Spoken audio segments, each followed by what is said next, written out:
Well, welcome to our supply room. And this is probably one of the most popular rooms for your kids. They actually come in here and they pick out a lot of their activities with their clinician. But I thought this would be a nice way for you to come in and view our supply room because it's a great idea for activities that might be good for your kids.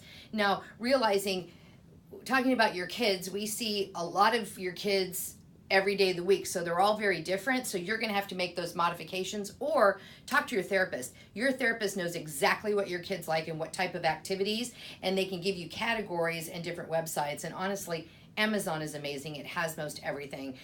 So that's a great option. But we divided this is actually our occupational therapy area, and we divided this up by age range. So the toys you're seeing over here are all for really little guys.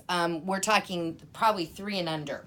So we have, there's all kinds of manipulatives, there's stacking items, there's the large Legos, we have sorters, we have a lot of the different music type of toys or interactive toys, what we call cause and effect toys.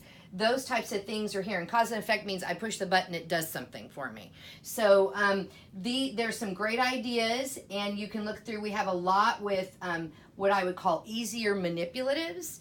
Also, there's just a lot of really fun types of things. And your therapist will tell you what stores to go to because they love to buy toys. They bring their own toys in here. Again, bubbles, stacking by shapes. One of my favorites is the Jack in the Box. This is a great cause and effect toy.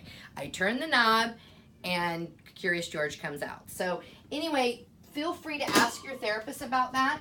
Then we move over here, and this is done, this is our 3 to 5 year old, so this would be the next step up. And you can see a lot of these are games, like we have cat and hat games. They might be theme related, like Disney, or those types of games and activities that they watch or character they're familiar with. These are highly reinforcing for what they're familiar with. One of my all-time favorites that's been around forever is Hi-Ho Cheerio. That's been around, gosh, I hate to say, since I was little.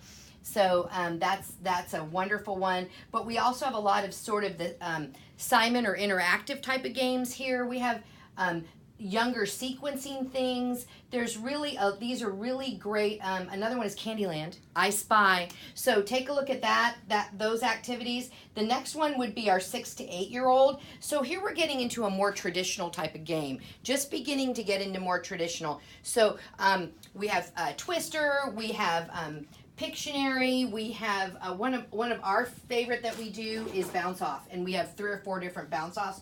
We have probably 10 different Unos here. So that's another real fun one. But again, a lot of these are, we have Drilling by Designs. This is a really nice one for manipulatives. And on the bottom, we have more activities that are a lot of our, like the marble runs. This sandwich game is actually sequencing building a sandwich, and we use it in a lot of activities.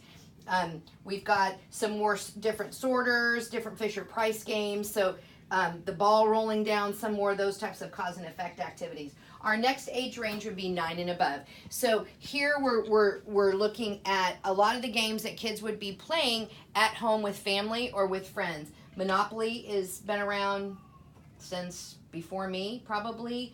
Apples to Apples, Imagine, some of our other different, Mancala is a really great fine motor game.